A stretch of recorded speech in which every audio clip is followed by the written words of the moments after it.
Hi po guys! Today nga po pala is part 2 and ito nga po pala, magsisimula na po ako.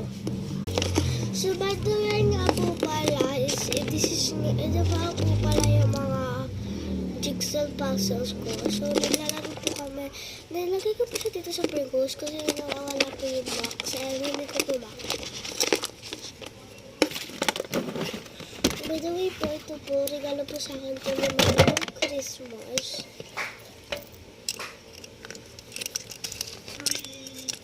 Ito po pala yung buhok niya.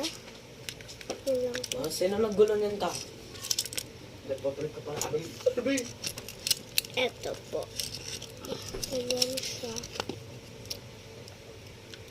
Nilalagay ko po siya dito. Marami siyang gamit. Kaya dito ko siya nilagay sa baba. Ito naman pa yung mga hair clips ko. Nakalagay siya sa box. Ito po, pinabayaan ako ni mami sa pinto kasi cute din naman. Ito nga po pala lahat ng dito sa gitna at sa side ko. So, dito man lang tayo sa next side. First natin is yung mini pants ko. Meron tayo dito ang mga beads na pang sakit cup ko po. Dory Donald. Some stickers. Meron po tayo dalawang milk here. And some noodles. Ito po yung lalagyan ko. Some of my books. Ito rin po sa pinsan ko siya. So, ito naman po is yung blackboard ko. Ito po, project ko po siya.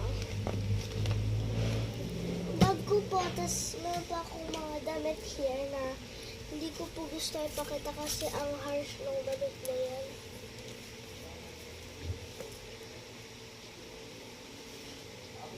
Okay po, magsisimula na po akong mag-ayos.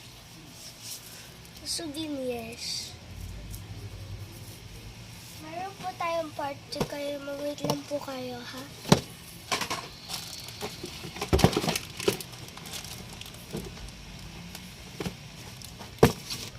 Wait for part 3 nga po pala. And comment in this video na rin po. And of course, subscribe, like this video, and click the button down there. So, ayun lang po. Bye! Wait for part 3.